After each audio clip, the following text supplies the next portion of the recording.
वाटते गव्हर्नमेंटकडे पैसा आहे, यंत्रणा आहे, तरी गव्हर्नमेंट काही हालचाल करायला तयार नाही.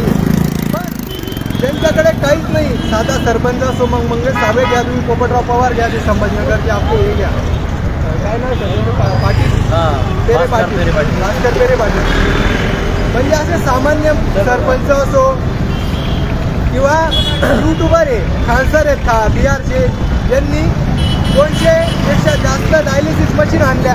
आता ते शिक्षक आहेत, जसं आमचे तुषार निकम सर आहेत, त्यांनी समाजासाठी किंवा जनतेला जागरूक करण्यासाठी विडा उचलला आहे.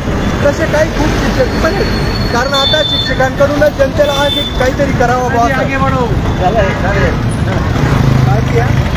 तर अशा गोष्टींना सांगायचे. म्हणजे साधा शिक्षक, साधा यूट्यूबर तो जगामध्ये काहीतरी बदल घडवण्याचं काहीतरी होप ठेवतो. पण सरकारकडे यंत्रणा पैसा असून सरकारला अजिबात काही करायचं नाही. तर आम्ही त्याचा निषेध करतो आणि या मुन्नाबाई इंजिनियरचा सुद्धा निषेध करतो. लाज वाटते, लाज वाटते, लाज वाटते, लाज.